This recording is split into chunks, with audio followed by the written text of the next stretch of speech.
चलिए करते हैं एक हसीन सफ़र मेरे यानी मेघा के साथ, जो आपके लिए लेकर आई है एक गैंगस्टर स्टोरी जो आपको बेहद पसंद आएगी। फरवरी, एक बहुत बड़ा डायमंड होटल, रात के 8:30, जो दुल्हन की तरह सजा हुआ था। होटल में जगह जगह पर हाथों में गन लिए बॉडीगार्ड खड़े थे। वहाँ का सर्विस स्टाफ भी सर्विस करते हुए एक कमरे पर बार बार नजर रख रहा था। उस कमरे के बाहर से गुजरने वाला हर शख्स बार बार कमरे को देखकर ही निकल रहा था। जैसे ही एक 28-29 साल के बेहद ही हैंडसम, डासिंग एंड चार्मिंग लड़के ने वहां आकर उस कमरे के सामने जाकर कमरे का डोर ओपन करने की कोशिश की, तो अचानक से कमरे के बाहर खड़े बॉडीगार्ड्स में उस लड़के के सीने पर गन रख दी। अपने सर पर पॉइंट हुई गन को देखकर लड़के के चेहरे पर इस वक्त बेहद गुस्सा आ गया था। उस लड़के ने गन को बड़ी लापरवाही के साथ झटका और गुस्से से चिल्लाते हुए बोला, मुझे मेरी बहन से मिलना है और मैं तुम्हारी इन गन्स को देखकर डरने वाला नहीं हूँ। तुम जानते नहीं हो कि मैं कौन हूँ और इन खिलौनों से तब से खेलता रहा हूँ जब तुम्हारा बॉस इस दुनिया में पैदा भी नहीं हुआ था। उस लड़के की आंखों में इस वक्त गुस्से से भरे अंगारे झलक रहे थे। चेहरा गुस्से से लाल पड़ चुका था, लेकिन उन बॉडीगार्ड के ऊपर उस लड़के की बातों का कोई भी असर नहीं हुआ, बल्कि उसकी सारी बातों को सुनने के बाद उन बॉडीगार्ड्स ने गन को सीधे उसके हार्ट पर और सर पर पॉइंट कर दिया। वो लड़का अपनी बात बोलकर चुप ही हुआ था कि अचानक से किसी की मुस्कुराती आवाज़ कॉरिडोर में गूंज गई। वो क्या है ना, जानता तो आपका पूरा मुंबई है, पर इसी बात के साथ सभी ये भी जानते हैं कि आप पास्ट के किंग थे, बट नाउ हमारे boss Dev Suryavanshi the rebel उर्फ देवा भाई इस मुंबई के डॉन हैं। सो अब आपकी हुकूमत यहाँ पर नहीं चलने वाली। दी अरमान सहाय। इसी आवाज के साथ साथ उस लड़के के सामने एक 26-27 साल का बॉडी बिल्डर जैसा एक हैंडसम सा लड़का आकर खड़ा हो गया। उसके चेहरे पर तंज कसने वाली मुस्कान, आंखों पर स्टाइलिश गॉगल थे और बड़े ही स्टाइल के साथ फोरहेड पर गिरे हुए थोड़े से बाल, आंखों में मजाक उड़ाने वाला अंदाज, black suit and branded wear के साथ वो लड़का बेहद ही हैंडसम एंड डासिंग लग रहा था।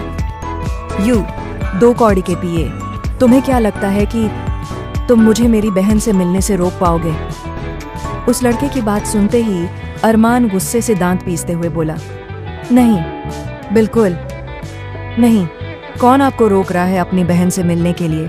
लेकिन आप तभी अपनी बहन से मिल सकते हैं जब देवा भाई की शादी आपकी बहन से हो जाए। उस लड़की ने भी मुस्कुराते हुए अरमान का मजाक उड़ाते हुए कहा।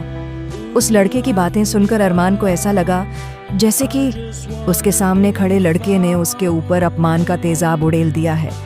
इसी वजह से अरमान गुस्से, नफरत से बुरी तरह से जल गया। मैं मर जाऊंगा, लेकिन मैं अपनी बहन की शादी तुम्हारे घटिया बॉस से बिल्कुल भी नहीं होने दूंगा। अरमान ने उस लड़के को गुस्से से जवाब देते हुए कहा, अगर तुम ऐसा नहीं करने दोगे तो मेरा बॉस तुम्हारी लाश पर पैर रखकर तुम्हारी बहन से शादी करेगा, लेकिन तुम्हारी बहन से शादी करेगा जरूर। उस लड़के ने इतनी बात बोली और अरमान को देखकर जोर से हंसी का ठहाका लगाने लगा। उस लड़के को हंसते देख अरमान बुरी तरह से जल भुन गया और गुस्से की वजह से अरमान का पूरा चेहरा लाल हो गया। अरमान की आंखों में खून उतर आया। अरमान उस लड़के को मारने के लिए जैसे ही आगे बढ़ा तो बॉडीगार्ड्स ने अरमान के दोनों हाथों को पकड़कर अरमान को उस लड़के तक पहुंचने से पहले ही रोक लिया। बॉडीगार्ड की पकड़ में आने के बाद अरमान खुद को छुड़ाने की जी तोड़ कोशिश करता रहा, लेकिन इतना कोशिश करने के बावजूद भी बॉडीगार्ड्स ने अरमान को नहीं छोड़ा। अरमान को बेबसी से अपने बॉडीगार्ड की पकड़ में देखकर अरमान के सामने खड़ा लड़का अपनी हंसी रोककर अरमान का मजाक उड़ाते हुए बोला, मछली जल की रानी है, जीवन उसका पानी है, हाथ लगाओ डर जाएगी, बाहर निकालो मर जाएगी। अरमान को बॉडीगार्ड्स के हाथों की पकड़ में छटपटाते देखकर उस लड़के ने अरमान का मजाक उड़ाते हुए कहा।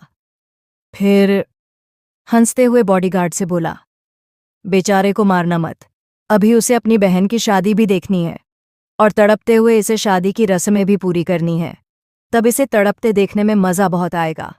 हंसते हुए इतना बोलकर वो लड़का अचानक से सीरियस हुआ तो उस लड़के का चेहरा बेहद खतरनाक दिखाई देने लगा। वो लड़का अपने बॉडीगार्ड की तरफ देखते हुए बॉडीगार्ड सख्त ऑर्डर देते हुए बोला, ले जाओ इसे। उस लड़के के इतना ऑर्डर देते ही बॉडीगार्ड ने हाँ में सर हिलाकर यस बॉस बोला और उसे लेकर तेजी से वहां से निकल गए। अरमान के वहां से जाने के बाद उस लड़के ने बाकी के बॉडीगार्ड को देखते हुए कहा, यहां पर कोई भी नहीं आना चाहिए।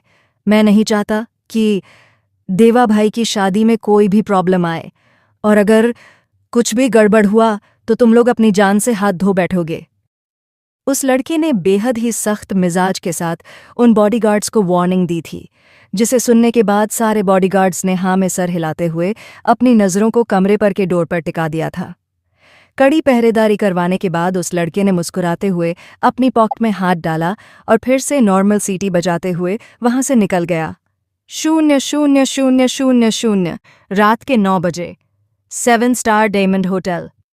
होटल के एंट्रेंस रोड को बेहद ही खूबसूरती के साथ डेकोरेटेड किया हुआ था। जगह जगह पर लाइट्स जली हुई थी। हाई स्टैंडर्ड के साथ वहां पर फूलों से रास्ते को डेकोर किया गया था। साथ ही उस रास्ते को ढेर सारे बॉडीगार्ड्स कवर अप किए खड़े थे। अचानक से उसी रास्ते पर बंद बजे की शानदार बारात आने लगी, जिसमें हाई लेवल के बैंड बाजा बजाया जा रहा था। ये बैंड बाजा किसी और खुशी में नहीं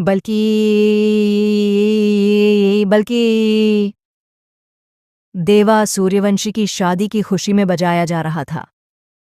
इसी खुशी के चलते इस वक्त बहुत सारे लोग सड़कों पर नाचते हुए अपने आप में ही झूम रहे थे। बॉडीगार्ड की पूरी फौज बारातियों का ख्याल रखने के लिए हाथों में गन लिए बारातियों पर सिक्योरिटी की कड़ी नजर थी। फूलों से लदी हुई गाड़ी में बैठा एक बेहद ही हैंडसम, डासिंग एंड चार्मिंग सा 26 साल का लड़का सभी बारातियों को नाचते हुए देख रहा था। सर पर बेहद ही खूबसूरत सेहरा, हल्की नीली आंखें, शार्प जॉलाइन, चेहरे पर हल्की बियर्ड, आंखों में चमक, चेहरे पर गहरी मुस्कान बिखेरे हल्के गुलाबी होंठ और गोल्डन एंड वाइट कलर के कॉम्बिनेशन की पहनी शेरवानी के साथ गले और हाथ पर लटका बेहद ही कीमती और शाइनिंग करने वाला पटका। इस प्योर वेयर में वो लड़का किसी राजकुमार से काम नहीं लग रहा था, और हो भी क्यों ना, क्योंकि वो गैंगस्टर की काली दुनिया का बेताज बादशाह जो बन चुका है। ये शख्स कोई और नहीं बल्कि देव सूर्यवंशी है, और आज देव सूर्यवंशी की शादी है। शादी की एक वजह यह भी थी कि इसी बादशाहत को पाने के लिए देव सूर्यवंशी पास्ट डॉन को मारने जा रहा था। लेकिन दिव्या का बाप मरना नहीं चाहता था, और देव सूर्यवंशी पीछे नहीं हटाने वाला था। इसीलिए समझौते के तौर पर मुंबई के दोनों पावरफुल गैंगस्टर ने यह फैसला किया कि इस दुश्मनी को रिश्तेदारी में बदल दिया जाए। लेकिन दिव्या को यह रिश्ता मंजूर नहीं था, इसलिए दिव्या ने युवान को थप्पड़ मारा था, और इसी थप्पड़ का बदला लेने के लिए देव सूर्यवंशी ने दिव्या के मना करने के बावजूद भी जबरदस्ती दिव्या से शादी करने की ठान ली। मुंबई से आए दिन खून खराब होता रहता था, और इसी दुश्मनी से मुक्ति मिलने वाली है। इसी खुशी में बड़े बड़े बिजनेसमैन और बड़े बड़े गैंगस्टर भी देव सूर्यवंशी की बारात में नाच रहे थे। बारात जैसे ही होटल के एंट्रेंस गेट के सामने पहुंची तो गाड़ी के रुकते ही देवा बॉडीगार्ड अरमान सहाय पूरी करनी है, तब इसे तड़पते देखने में मजा बहुत आएगा। हंसते हुए इतना बोलकर वो लड़का अचानक से सीरियस हुआ तो उस लड़के आंख दिखाई देने लगा। वो लड़का अपने बॉडीगार्ड की तरफ देखते हुए बॉडीगार्ड सख्त ऑर्डर देते हुए बोला, ले जाओ इसे। उस लड़के के इतना ऑर्डर देते ही बॉडीगार्ड ने हाँ में सर हिलाकर यस बॉस बोला और उसे लेकर तेजी से वहां से निकल गए।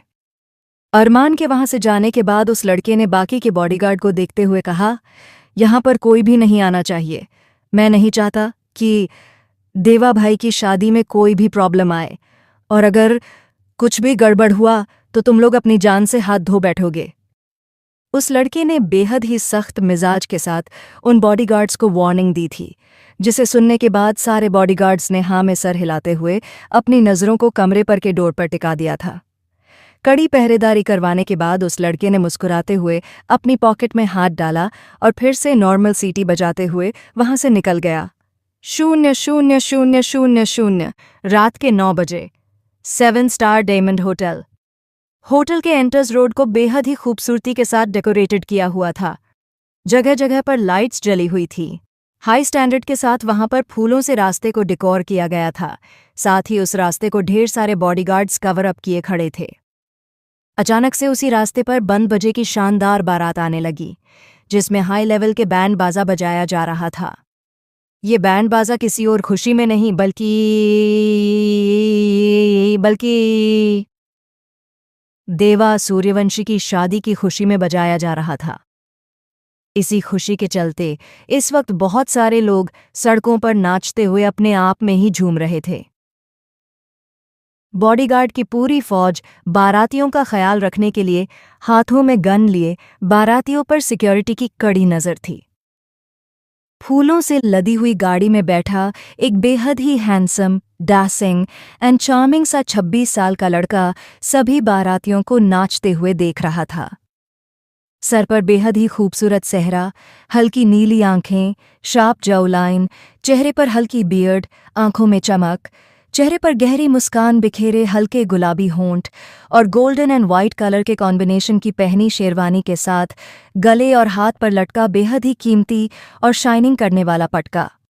इस प्योर वेयर में वो लड़का किसी राजकुमार से काम नहीं लग रहा था, और हो भी क्यों ना, क्योंकि वो गैंगस्टर की काली दुनिया का बेताज बादशाह जो बन चुका है।